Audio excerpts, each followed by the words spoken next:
Welcome to the Own It Powercast, the place to be when you get serious about making big changes and accelerating growth in your life and in your relationships. Finally create the life you've always wanted, living life on your own terms. Learn how to take your fear and turn it into powerful choices that will create sustained change. Now your host, Mary Baker. Hey everyone, welcome back to the Own It Powercast, a place where you can come to get what you need to move yourself forward. Hey, it's Mary Baker, and welcome to episode 70. Empathy requires detachment. So as you know, this month we're talking all about empathy, what it means, what it doesn't mean, how to do it, how we have obstacles that get in the way for us to be able to do it genuinely and organically. And one of those concepts, I think, that can get in the way if we don't have it, or if we struggle with it, is the idea of healthy detachment, and how it goes hand in hand with being able to express genuine empathy, like really feel it in your heart and be able to express it to where the other person really feels it because it's real. So one of the things I would encourage is, if you're not already familiar with boundaries and detachment, is to check out some of the earlier episodes on boundaries. I have the links to those in the show notes if you need it. All right, so what do I mean by healthy detachment? I'm going to spend a lot of time today doing the ins and outs of it so you can really grasp the concept if it doesn't come easily for you. One thing I don't mean is, when you hear the word someone's so detached, I don't mean apathetic. I don't mean so disconnected from one's feelings that they're not emotionally present, that they can't connect with their feelings or yours. That's not the detachment I'm talking about. What I'm talking about is detachment with love and compassion. It means we still do care. We just don't control. And we'll get into that today. All right. So how do you know first if you struggle with healthy detachment? Or in other words, struggle to let go. To just let go, let things roll off eventually. Understand that that is something you have no control over, so on and so forth. Well, if you're still secretly interested in a certain outcome in a situation, you're not detached, for example. And there's a million ways that this can happen. But here are a few examples. The first one is, if you still need to be right in a situation, in an argument, in a conversation, you can't let go, therefore, of the idea that others don't see you as being right or what you're saying is correct and the truth and important for the situation and so on and so forth.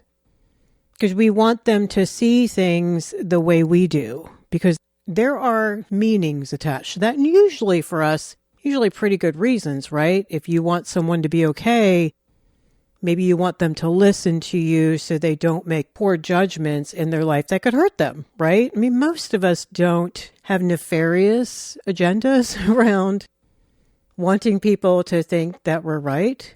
Sometimes we, though, don't want to see reality for ourselves. So yeah, we're really entrenched in convincing others to acknowledge that, no, we're right. See, everything's fine, when they're not seeing that.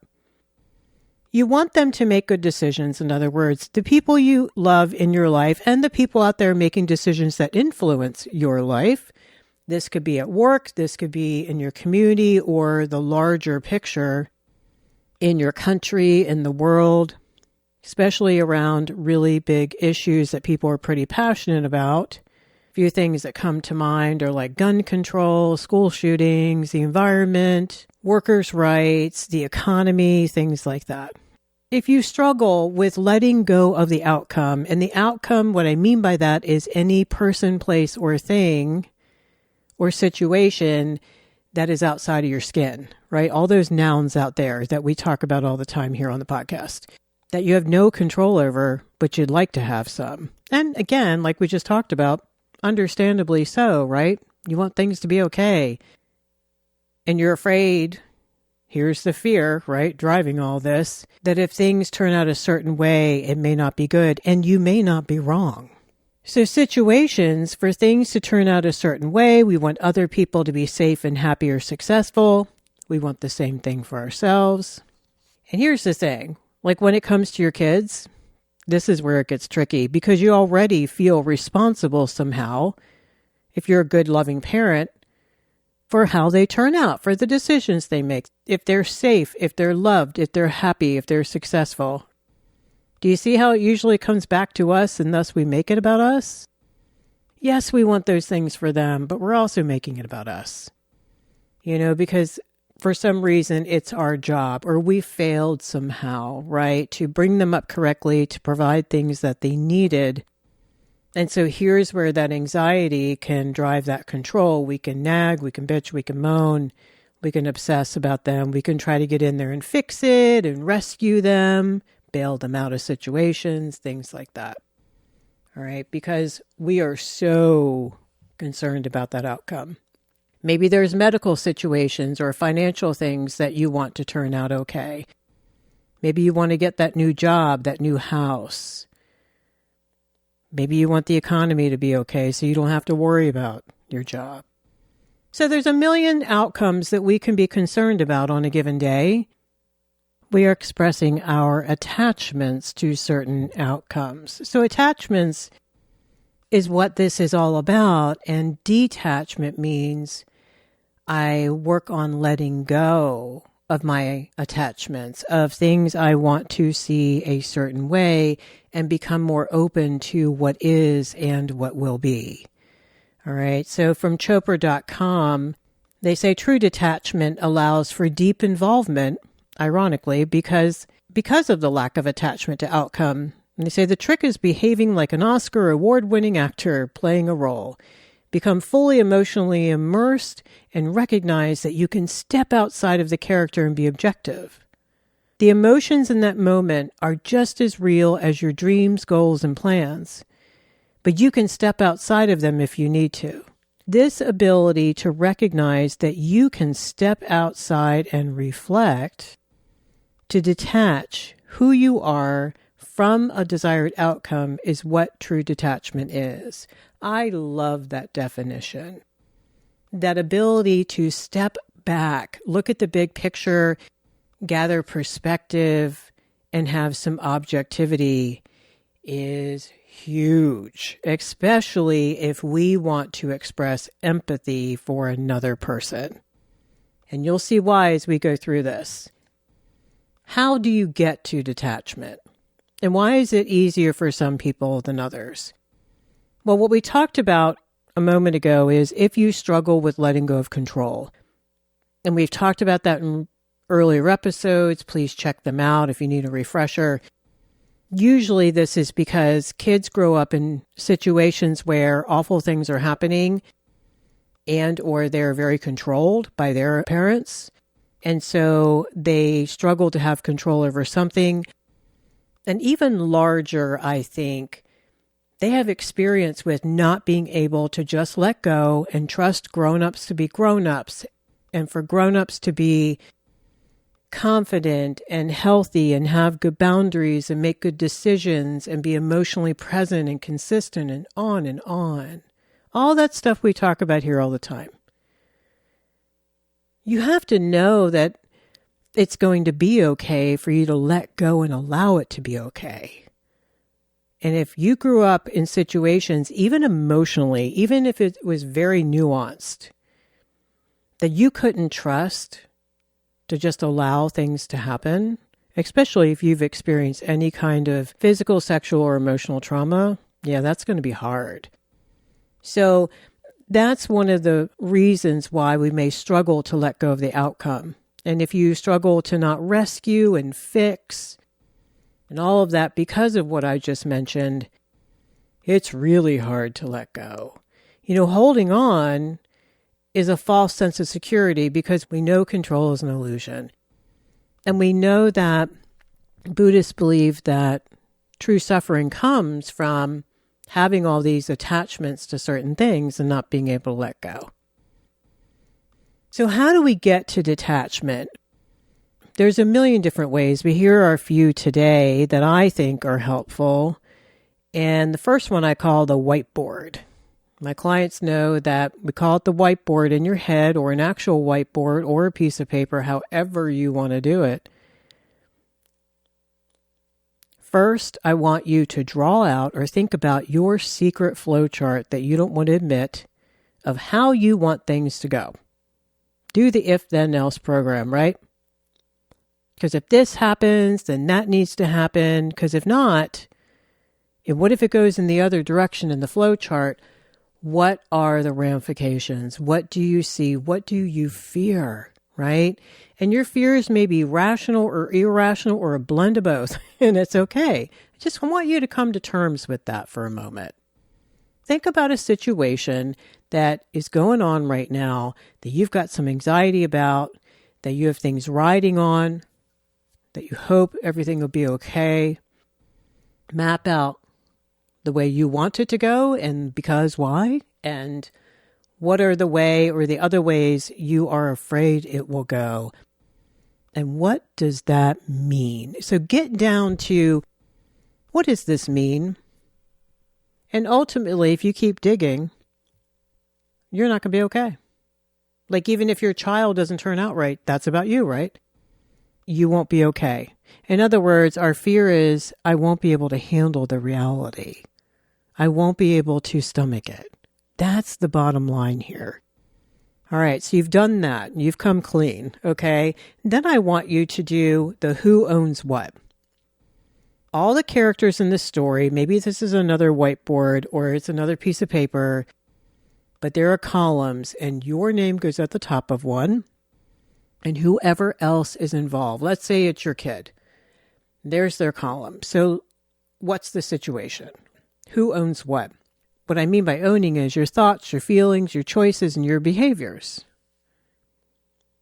So kind of figure those out. So if your kid is struggling in school right now, they own their thoughts, their feelings about that, their choices maybe to not study, not ask for help, and then their behaviors. Maybe they're melting down when you try to do homework with them or confront them about it. All right, so that stuff belongs to them, and their consequences belong to them too, and the benefits of doing well. What about your column? What about your feelings? You're worried about their future. You don't want to see them struggle. You want to see them happy. Things like that. So figure that out. What's my stuff? And what am I afraid of? I don't think I can accept the reality, and I don't think I can let them just fall on their face. When it comes to kids at younger ages, it's tricky to know what is my part, like what's helicoptering, what's hovering, what's controlling, and what is teaching and guiding and molding my young child. So who owns what, and then what are my child's choices? And how do I let my child choose between the bennies and the consequences of their choices? As the parent, I hold the parameters, right? Here are the consequences if you don't do your homework. Here are the benefits if you get better grades. So these are their choices. Other examples might be your teenager may not be able to continue to use the car because they never put gas in it. Your spouse can't hear you and you won't feel loved, and you let them know that. Is that what they want? And we have to remember that sometimes it's best when others that we love feel the pain of their behavior, because it may be the wake-up call that they need. Guys, we're all the same. We'll wake up when something hits us upside the head, either emotionally or physically or both.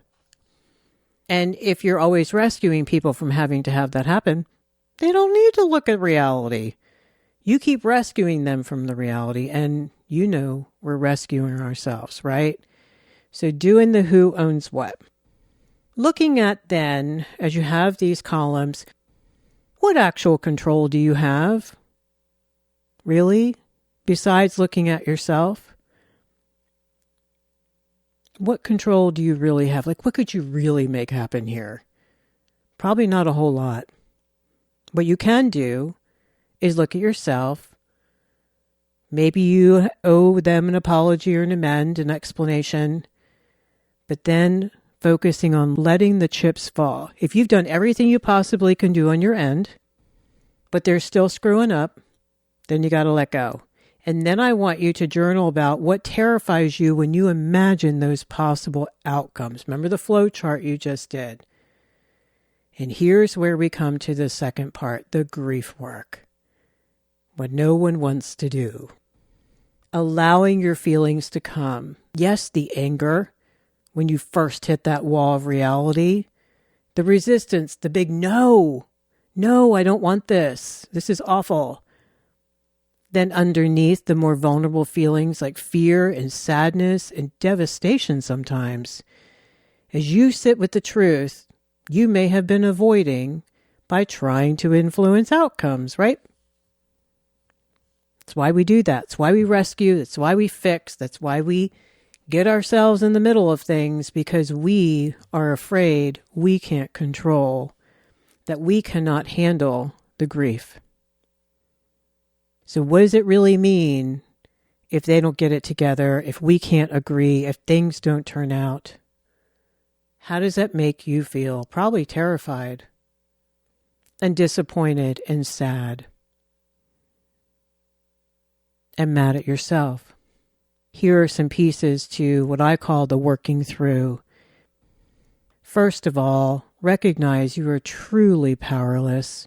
You have zero power over anyone else, even an infant, if you think about it. Yes, you can control a baby's movements, but you can't make them go to sleep, or sometimes you can't even make them stop crying, right? Control is an illusion.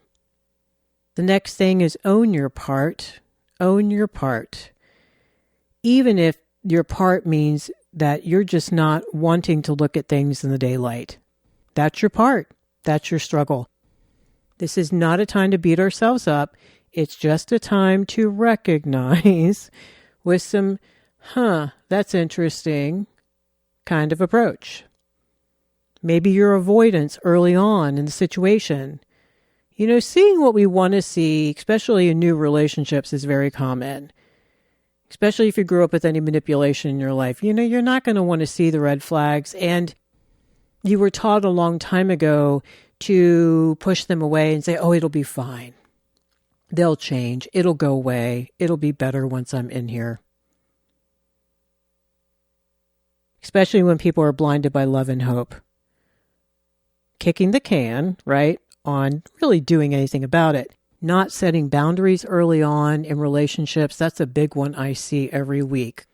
If boundaries had been set early on, the relationship may have been saved. That's what's sad.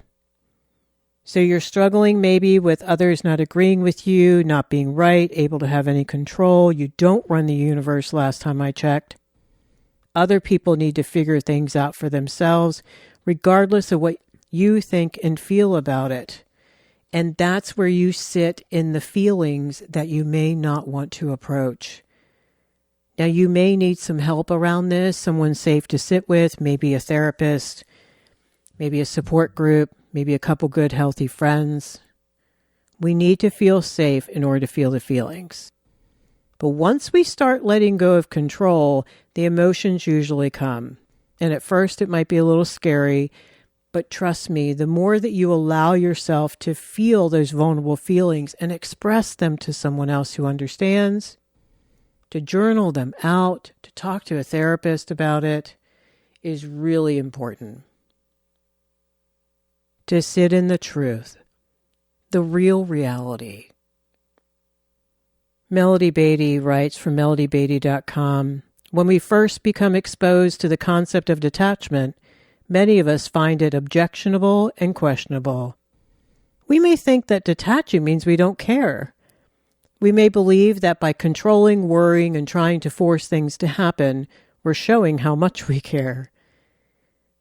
We may believe that controlling, worrying, and forcing will somehow affect the outcome we desire.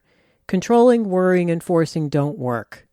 Even when we're right, controlling doesn't work. In some cases, controlling may prevent the outcome we want from happening. Isn't that interesting? And I want you to think back on times where that blew up in your face.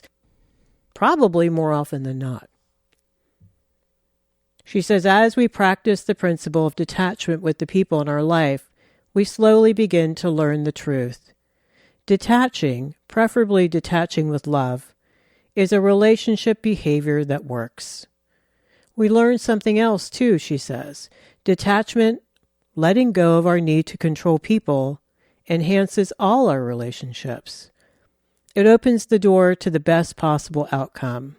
It reduces our frustration level and frees us and others to live in peace and harmony.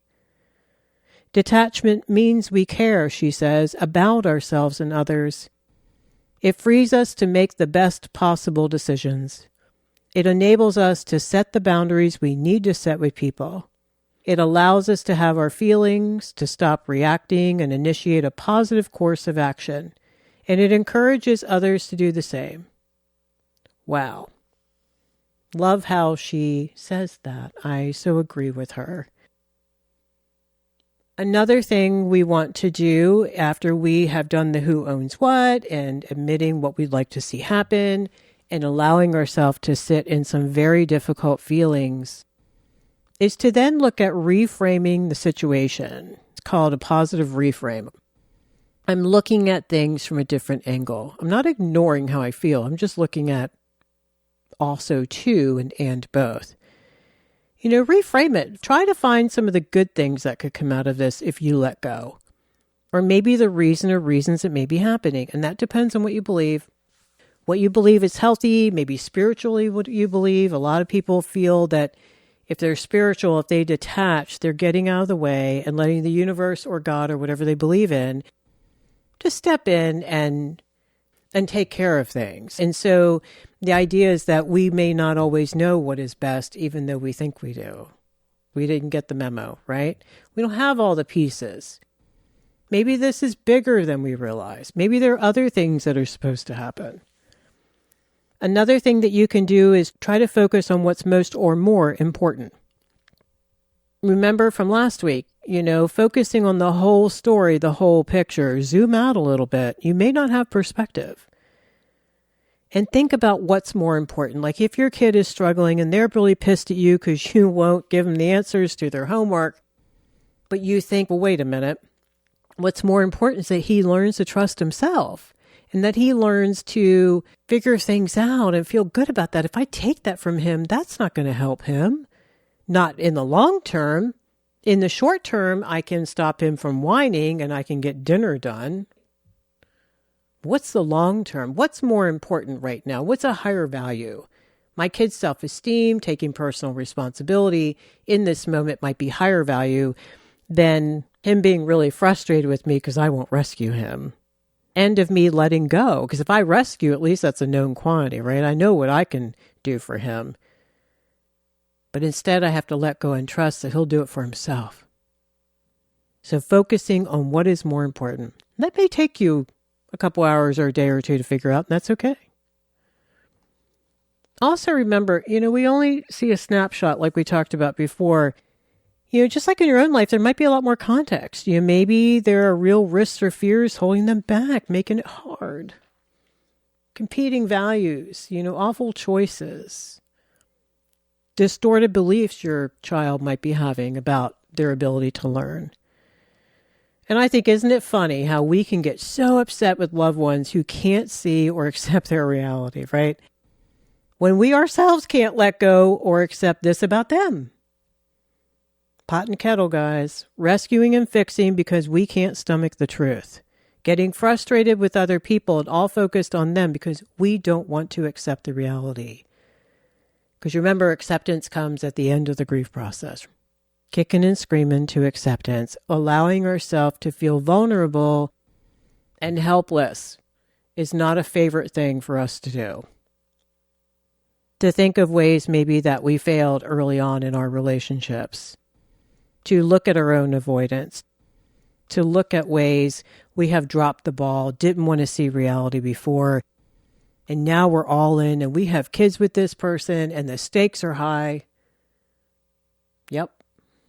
So detachment is the focus today because if I cannot step back from the other person or the situation, own my feelings, own my choices, and detach and focus on I need to allow them to own their choices, I cannot express true empathy because I got all my stuff mixed up in it. It's too hard. It's too hard. You can't see the forest for the trees. So when the benefits of really working on healthy, loving detachment is, then you can learn to express true empathy without your own stuff in the way. Your attachments to outcomes, right? And you've worked through all the that you feel around it. Otherwise, we're going to put it on them. And that's not okay, because we certainly don't want to have that put on us. You know, when you've been on the other side of this equation, how crappy it can feel. It's really yucky. We feel guilt and we feel manipulated because that's what's happening. The other benefit to practicing detachment is you are emotionally safer to be around. Even dogs will want to be around you more. You're not all caught up trying to control things you can't.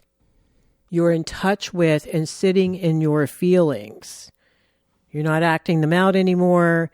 You're not manipulating. You're not trying to make stuff happen. You also, and this is a big one, be able to make real changes within yourself and your relationships. Like Melody Beatty just talked about, you'll be able to make better decisions. You're going to have more objectivity. You're not going to be blinded anymore. You're not going to be rearranging any more chairs on the Titanic. You're sitting in the truth now. And you've worked through all the awful feelings around it. And that's where it comes to, I think, the most important benefit of detachment is you can finally have some peace and not lose yourself. I want you to think this week about situations that you got all involved in, other people's business, and how that directly correlates to how anxious and crappy and tired and stressed you have been feeling, and how disconnected from yourself. And where was your self-care? I can bet big money that was the first thing to go out the window because it always does. So finding peace for yourself and getting back to yourself. So today we talked about how important working on healthy detachment is to being able to have, and I think express, real genuine empathy for and to others. We talked about how detachment, I think, is the only way to feeling more grounded and hold on to who we are. We also acknowledge how it goes hand in hand with grief work. Surrendering to what is. Seeing reality for what it is. Then being able to let go and tell people, I'm so sorry that's happening for you, honey. You need help with homework, you let me know. I'm so sorry life has been very rough for you. I'm very sad about this situation in the world. There's really nothing I can do. Letting go. Letting go is hard, okay? Practicing letting go is Groundhog Day. Every day you get up, you got to work on it again, and that's okay. All right. Thank you for joining me today. May you stay healthy, grounded, and work on your healthy detachment. Hold on to hope. Find some good things in others this week. And be sure to check the show notes at www.ownitpowercast.com. There I have the links to the other episodes we talked about today. And if you haven't already done so, sign up for the weekly newsletter. It comes out each Tuesday. If you want to get the bonus downloads for the episodes, you'll need to get them that way. And shoot me an email on the show notes. I am putting together some Q&A episodes, and I'd love to hear what you would like some answers about in terms of personal growth and empowerment. All right, so pay it forward, keep focusing on you, and I'll see you next time. We hope you took away some useful insights and tools you could begin using right away. If you did, please leave a positive review and share on your social media. Because could you imagine if everyone in your life really got it together? Remember, own it now, so you can really own it later.